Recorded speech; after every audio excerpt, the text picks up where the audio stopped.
Muy buenos días, hermanos. Pues vamos a continuar con nuestra enseñanza del día de hoy y hoy pues veremos Juan capítulo 1 versos del 21 al 23, pues siguiendo con esta serie de preguntas que le hacen los fariseos a Juan el Bautista para entender quién es. Pero antes vamos a hacer una oración para comenzar. Padre Celestial, en esta hora queremos suplicarte de tu guía, Señor, de tu dirección para que pues seas tú dándonos de tu gracia para aprender de tu palabra. Permite, Señor, que en esta hora podamos estar atentos, Señor, que podamos ser receptivos a tu voz y pues lo más importante, Señor, que seas tú confrontándonos. Gracias por tu palabra, Señor, gracias porque pues tú nos das sabiduría a través de ella y te suplicamos pues que nos mantengas atentos, Señor, en el nombre de Jesús. Amén. Pues bien, hermanos, solamente a manera de repaso, pues la semana pasada veíamos que una de las dudas que tenían los fariseos era si acaso Juan el Bautista era el Cristo, es decir, el Mesías. Y pues bueno, veíamos que algunas de las características de Juan, pues como su nacimiento, la forma como él vivía, eh, la predicación que él tenía, pues daban a entender, ¿no? Que en apariencia podría ser él el Mesías, pero con claridad pues vimos que no fue así. Esto solamente para que, pues bueno, tengamos en mente que los pasajes que estamos analizando, pues nos están llevando a entender quién era Juan el Bautista, ¿no? Vamos a entrar en materia en la siguiente diapositiva. Vamos para allá, hermanos. Muy bien, hermanos. Ahora vamos a ver, bueno, a leer, perdón, Juan 1:21, y dice así la palabra del Señor. Y le preguntaron, ¿qué pues? ¿Eres tú Elías? Dijo, no soy. ¿Eres tú el profeta? Y respondió, no. Bueno, como vimos en la diapositiva anterior, hermanos, pues bueno, los fariseos descartan el hecho de que Juan el Bautista fuera el Cristo, es decir, el Mesías. Pero ahora ellos se preguntan por otro personaje importante de la vida del pueblo judío, Elías. A continuación vamos a ver su biografía para que nosotros podamos entender por qué o qué características tenía este profeta que los judíos pensaron que pudo, perdón, que pudo haber sido el profeta Elías. Y bueno, también entendiendo que existen al menos una referencia concreta de que esto iba a suceder, pero vamos a entender los términos en lo que esto iba a o en los términos que iba a suceder. Y bueno, vamos a ver por qué en los judíos también les surge esta pregunta si acaso Juan el Bautista era aquel Elías esperado. Y bueno, pues las características que envuelven a la vida de este profeta fue algo muy, muy importante que a continuación vamos a ver en su biografía. Vamos para allá, hermanos. Muy bien, hermanos, pues para entender la vida del profeta Elías, pues debemos de contextualizarnos. Él era profeta cuando Acab era rey de Israel. Y bueno, en esa época el pueblo judío estaba viviendo de una manera equivocada. Yéndonos un poco atrás de este rey, había otro rey llamado Jorobam, el cual, pues, para tratar de mantener el poder, eh, pues, él dijo, bueno, la escritura, ¿verdad? Dice que nosotros vayamos y que ofrezcamos sacrificios al templo, a Jerusalén, donde está el arca. Pero como en ese entonces tanto el pueblo perdón, Judá, perdón, tenía a su rey e Israel también tenía a su rey, pues bueno, Jorobam dice, bueno, pues no voy a permitir que el pueblo vaya hasta allá porque ellos se van a ir en pos del rey de Judá y a mí pues me van a hacer a un lado, ¿no? Entonces él de una manera muy, eh, pues suspicaz, le podemos decir, o tramposa, o en contra de la voluntad de Dios, se le ocurre hacer dos becerros para que ellos no vayan hasta allá y ellos ofrezcan su sacrificio.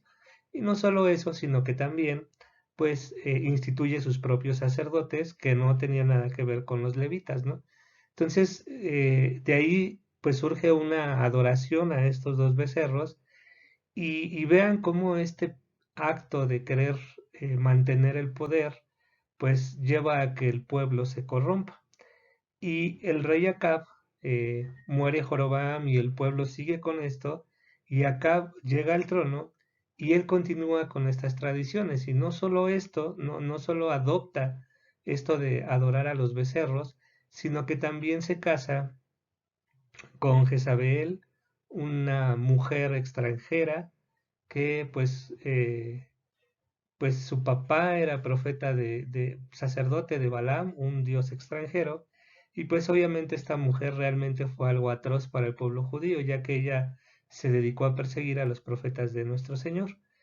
Y pues en ese contexto es en el que aparece Elías, Elías enviado por Dios, y pues va a traer una advertencia para el pueblo de Israel, ¿no? Entonces, cuando vemos a Elías en escena, pues él es llamado por Dios y le dice, bueno, ve al rey Acab y dile que no va a haber lluvia ni rocío en estos años, sino por mi palabra. Es decir, hasta que Elías orara a Dios, era que iba a llover. Entonces, eh, esto ya era como consecuencia de todo el pecado que venía arrastrando Israel.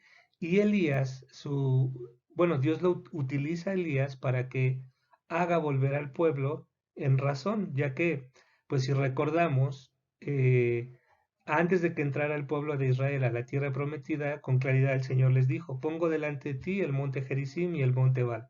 El monte Gerizim representa la bendición que es obedecerme, amarme y servirme. Y el monte Baal representa pues la maldición, que eso viene como consecuencia de alejarte de mí, de descuidar mi relación contigo y de ir en pos de dioses ajenos, ¿no? Que justo en este momento es lo que estaba experimentando el pueblo de Israel, ¿no? Entonces Dios utiliza a Elías para hacerlos regresar. Y bueno, pues cuando da aviso que no va a haber lluvia a menos que Elías dé la palabra para que esto suceda, Dios le dice, bueno, pues ahora vete y escóndete, ¿no? Y realmente Dios lo sostiene en un tiempo de una manera impresionante. Le dice, ¿sabes qué? Pues vete a un arroyo que está cerca del Jordán y allí vas a beber agua del arroyo y yo voy a hacer que los cuervos te alimenten. Vean qué forma tan providencial de nuestro Dios y tan extraordinaria de proveerle el alimento a este Elías, ¿no? Luego, posteriormente, el arroyo se seca porque no hubo rocío ni lluvia.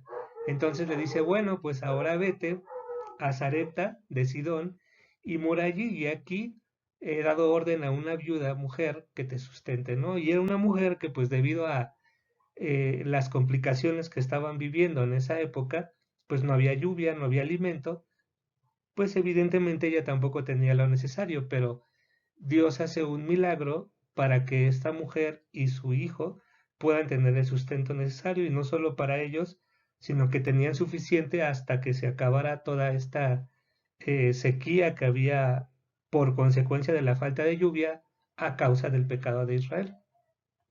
Y bueno, pues vemos que aquí pues Dios hace un milagro sorprendente a través de Elías en la vida de esta viuda, ¿no? Y bueno, luego ya después de determinado tiempo, Elías se presenta frente a Acab y le dice, bueno, pues ahora estoy delante de ti. Y le dice, fíjense qué cosa tan interesante, ¿no? Ahí en el primer libro de Reyes, en el capítulo 18, versos del 17 al 18, le dice, Acab le dice a Elías, ¿eres tú el que turbas a Israel? Vean la pregunta que le hace Acab, ¿eres tú el que turba a Israel? Y la respuesta de Elías es extraordinaria, le dice, y él respondió, yo no he turbado a Israel, sino tú y la casa de tu padre, dejando los mandamientos de Jehová y siguiendo a los Baales, ¿no? Entonces, esto es importante, hermanos, porque muchas de las veces nosotros también tomamos decisiones que van en contra de la voluntad de Dios y luego nos enojamos con Dios, ¿no? Y le decimos, oye, Dios, pues, ¿qué acaso no tienes cuidado de mí? ¿Acaso no me amas? ¿Acaso no eres tú el Dios todopoderoso, pero como acá pues no reconocemos que todas las cosas que nos están sucediendo a veces es por nuestra desobediencia o por no tomar en cuenta a Dios, ¿no? Pero qué irónico que aquí pues era evidente que el pecado era grave y que ya venía de generaciones atrás y bueno, también aquí Acab no solamente se casó con esta mujer, sino que también levantó una imagen en el templo de Baal y también hizo una imagen a Acera, o sea, permitió que dentro de la tierra prometida, de esa tierra donde Dios los llamó y les dijo que les iba a bendecir,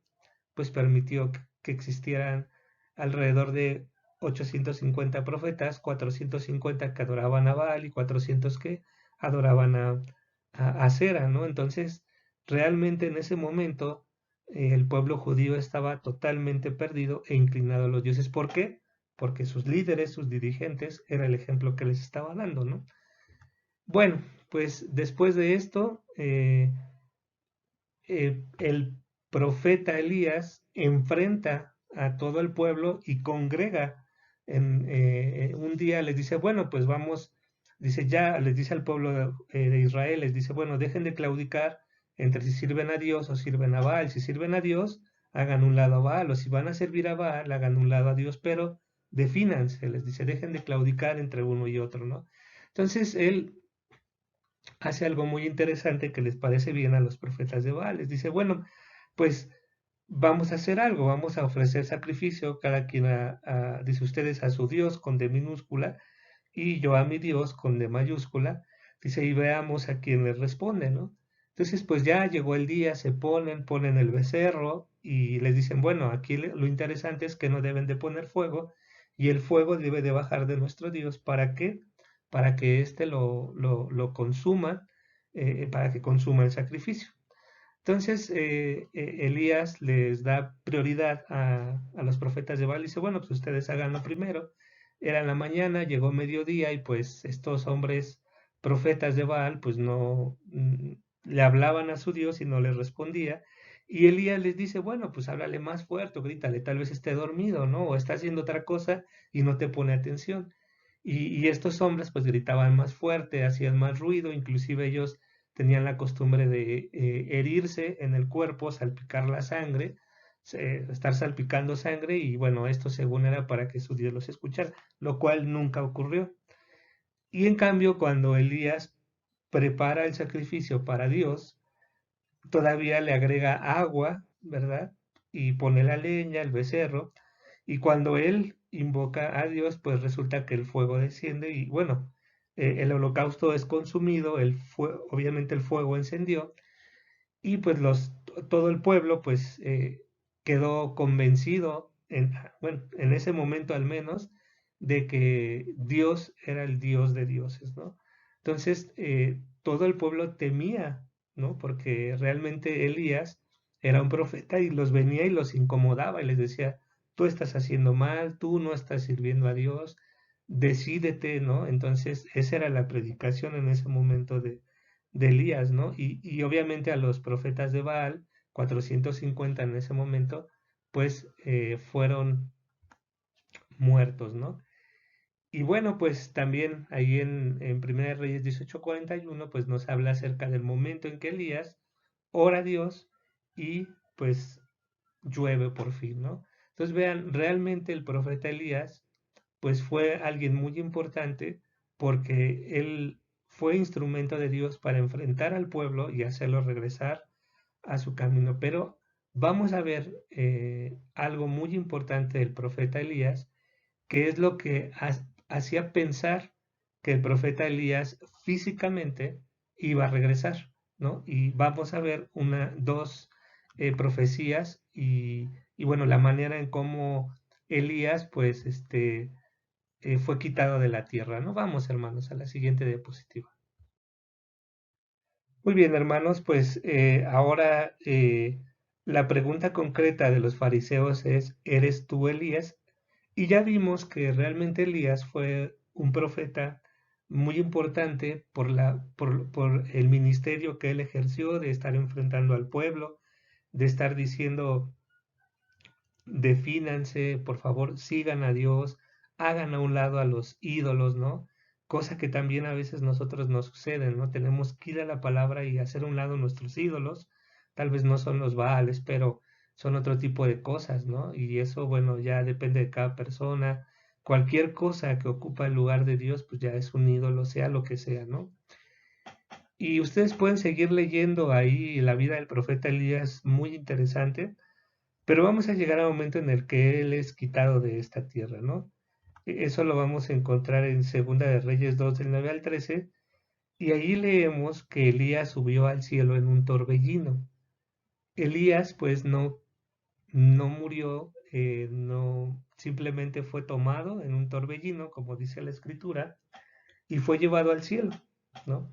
En un sentido, pues él no experimentó la muerte, él simplemente fue llevado y se acabó.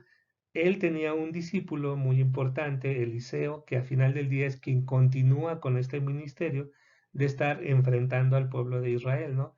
Y algo muy interesante de Eliseo es que antes de que Elías que sea llevado al cielo, le dice, oye, Eliseo, perdón, le dice, yo pues ya me voy de aquí, dime qué quieres que haga por ti, porque puede que ya no me encuentres, ¿no? Y justo estaban en el Jordán cuando esto sucedió. Y bueno, pues Eliseo le dice, bueno, pues yo quiero que tú me des una doble porción de tu espíritu.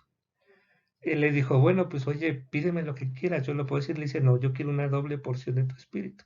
Entonces, cuando Elías es arrebatado o como lo quieran ver, o sea, cuando es llevado al cielo, pues él simplemente deja su capa, la toma Eliseo y le pega a las aguas del Jordán, las aguas se abren y él vuelve a pasa el Jordán en seco, ¿no? Entonces, había unos profetas de lejos y dicen, ah, caray, el espíritu que estaba en Elías ahora está en Eliseo.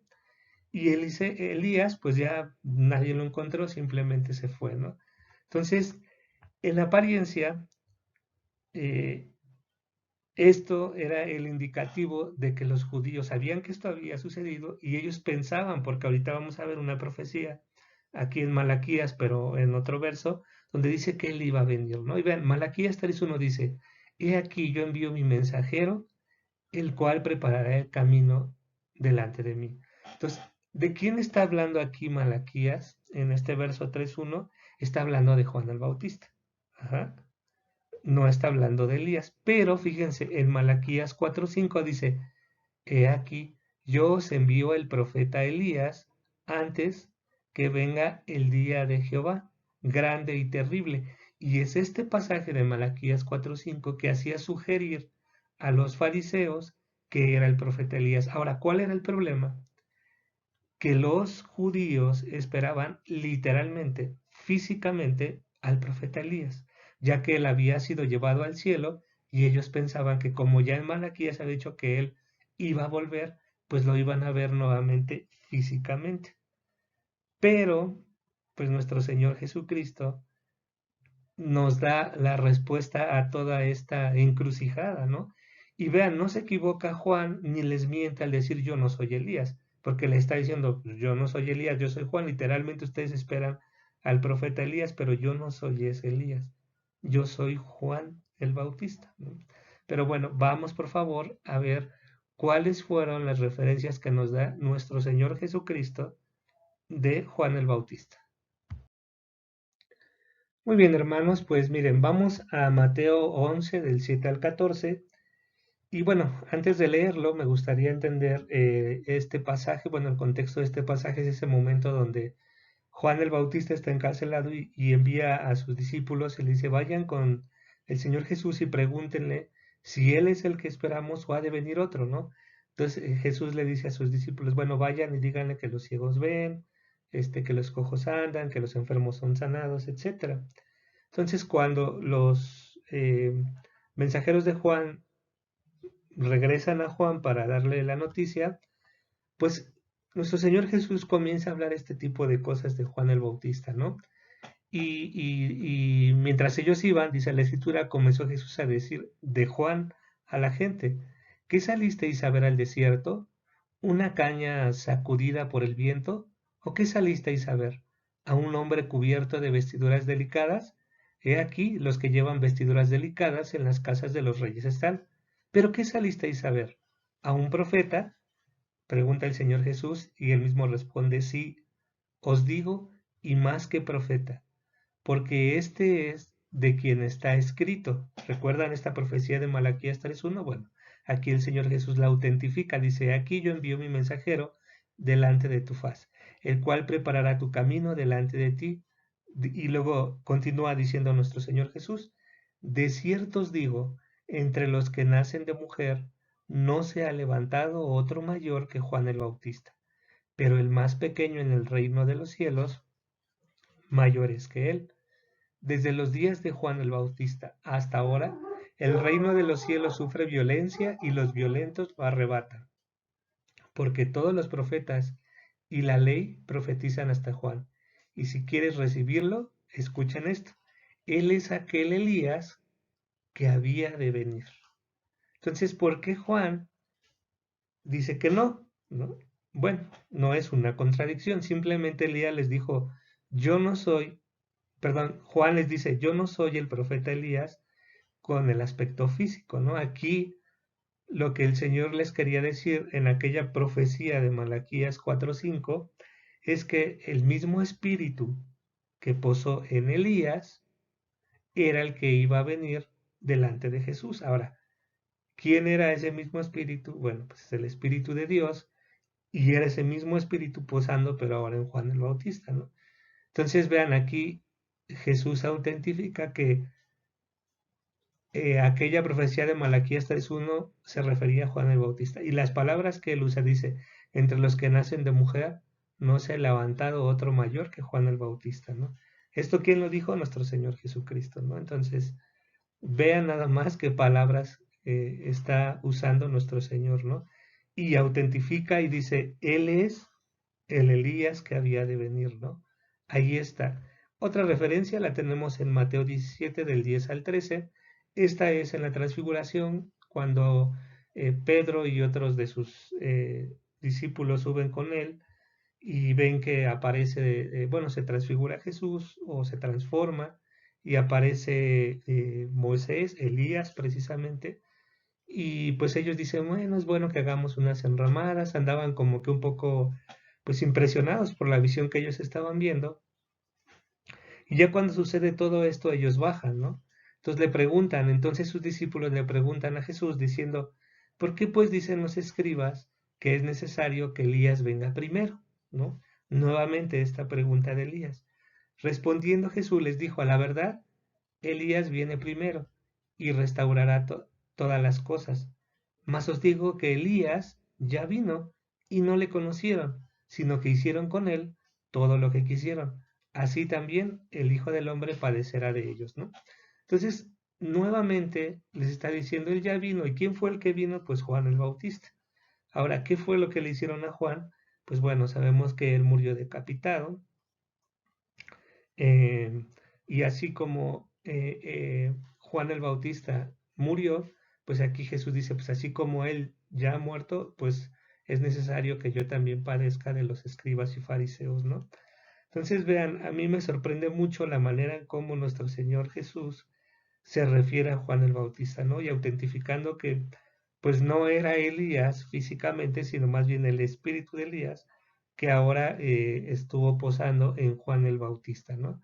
Entonces, vemos aquí algo muy interesante, que los judíos esperaban una cuestión física, una cuestión literal, y el Señor pues les dice, sí, es que sí era Él, pero ustedes lo vieron no con los ojos de la fe, no con los ojos pues sí, con los ojos correctos, ¿no? Que son los ojos de la fe, sino lo querían ver literalmente. Y ese, pues bueno, es un problema para el pueblo judío hasta el día de hoy, ¿no? Ellos, por ejemplo, de Jesús esperaban a alguien que los librara físicamente de la esclavitud de los imperios bajo los cuales ellos se encontraban durante mucho tiempo, pero pues no, él venía a liberarlos en un aspecto espiritual, ¿no? Y les pasó exactamente lo mismo con Juan el Bautista, ¿no? No los reconocieron, aunque con claridad tenían señas de que él era, ¿no? Su vestimenta, estaba en el Jordán igual que Elías, muchas cosas, ¿no?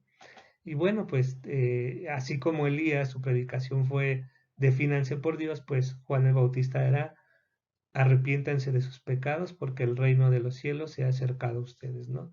Entonces existían similitudes que podían llevarlos a entender que él era, pero pues no como ellos lo estaban esperando, ¿no? Y bueno, después de este pasaje, de este verso 21, viene el verso 22 y 23 y dice, le dijeron, pues ¿quién eres, no? Porque le preguntan, ¿eres el Cristo? No. ¿Eres Elías? Tampoco. ¿Eres el profeta? Tampoco, ¿no? Le dijeron, pues ¿quién eres para que demos respuesta a los que nos enviaron? ¿Qué dices de ti mismo? Y bueno, pues ya abiertamente Juan el Bautista les dice, yo soy la voz de uno que clama en el desierto, endereza del camino del Señor, como dijo el profeta Isaías, ¿no? Ya con claridad les dice, yo soy ese del cual está escrito en Isaías, del cual está escrito en Malaquías, yo soy ese, ¿no? No soy el Cristo, no soy Elías, soy Juan el Bautista que viene a cumplir un propósito muy específico que es, como yo les decía la semana pasada, cuando va alguien importante, sobre todo gobernantes y gente de este tipo a un lugar, pues adornan el lugar, lo pintan, lo barren, lo que nunca hacen, pues lo hacen cuando lo visita esta gente especial. Y pues cuando lo ven, ay, no, pues qué bonito está. Pero nuestros, bueno, en este caso Juan el Bautista venía preparando el corazón de las personas, ¿no? ¿Para qué? Para que ellos vieran a Cristo. Qué precioso, hermanos, es ver la vida de Juan el Bautista, porque él nunca se adjudicó algo más allá de lo que le fue encomendado, ¿no? Inclusive la vida que él llevaba era una vida totalmente distinta. Muchos de ustedes que viven acá en San Salvador, pues ven, por ejemplo, a esta persona en situación de, pues no sé si sea de calle o indigente, no sé cómo llamarle, que todos lo apodamos como el chino, ¿no? Él eh, pues vive de una manera muy extraña y seguramente a la gente no se le acerca. Pues en aquel momento Juan el Bautista era algo así, ¿no? Algo muy complicado de ver, inclusive su forma de vestir, su forma de vivir. O sea, él no se preocupó por otra cosa que no fuera cumplir lo que le fue encomendado, ¿no? A él no le importó que inclusive lo llegaran a confundir con el Mesías y con el profeta Elías, gente importante para los judíos, sino que él digamos, nosotros diríamos, no se le subió el humo a la cabeza y simplemente dijo, mi objetivo es predicar, decirle a las personas qué es lo que son, ¿no? Y bueno, pues a veces, pues nosotros también, bueno, nosotros caemos, ¿no? En el orgullo de decir yo soy alguien o yo sirvo al Señor y ahí empieza, por así llamarlo, un orgullo espiritual que no existe tal cosa, pero solo por definirlo, de decir yo hago más, yo hago menos, yo sirvo aquí, yo sirvo allá, como si algo de lo que nosotros hiciéramos fuera por nuestra propia cuenta, ¿no? Juan el Bautista entendía que lo que él hacía era simplemente porque es lo que le fue encomendado. De igual manera, nosotros debemos aprender de esa manera, ¿no? A vivir en esta humildad, en esta sencillez y reconocer lo que somos, pecadores salvos por gracia, y que lo único que somos instrumentos en las manos de Dios, ¿no? Hermanos, pues esto es un pequeño repaso de la vida de Juan el Bautista, esperando que sea de bendición para sus vidas. Y bueno, pues vamos a agradecer a Dios por esta enseñanza y la semana que viene vamos a continuar este diálogo que ya nos llevó 3 semanas, ¿no? Pero era necesario detenernos por qué la gente pensaba que Juan podía ser el Mesías o por qué pensaban que era Elías. Y bueno, ya la siguiente semana pues ya hablaremos ya con claridad del ministerio de Juan el Bautista, ¿no? Pero bueno, pues agradecemos mucho su atención y pues vamos a orar para que pues podamos aquilatar esta enseñanza. Padre Celestial, te agradecemos mucho por este tiempo, por tu bondad, por la forma, Señor, en cómo tú nos guías a través de tu palabra. Qué precioso, Señor, es ir por todos estos laberintos de sabiduría. Y pues a pesar de que leemos una y otra vez los versículos cada día, aprendemos más de ti y nunca lo dejaremos de hacer, Señor. Gracias, Señor, por la riqueza de tu palabra. Te suplicamos que ahora esta pues sea nuestra, verdaderamente, que sea nuestra guía y que pues siempre busquemos tu bendición, ¿no? Como tú se lo plasmaste al pueblo antes de entrar a la tierra prometida, y que siempre moremos en ese monte Gerizim, Señor, el monte de la bendición, y esto pues obviamente es por causa de obedecerte, de amarte, de servirte. Produce esto en nuestros corazones, Señor, y que así como la vida de Juan el Bautista tuvo un impacto en su generación, pues si bien nosotros no le vamos a llegar ni a los talones, porque tú expresaste que Él fue un grande, Señor, pues sí te pedimos que tú nos des de tu espíritu, ¿verdad? Una doble porción de tu espíritu, como lo pidió Eliseo, para que podamos servirte, Señor, en el lugar donde tú nos has colocado. Gracias por tu bondad, Señor, en el nombre de Cristo Jesús. Amén. Muy bien, hermanos, les agradecemos su asistencia y les pedimos que pues nos sigan a través del canal de YouTube, de Facebook, para que pues puedan seguir meditando en estas enseñanzas. Que Dios los bendiga y que sigan teniendo un día bendecido. Hasta luego, hermanos.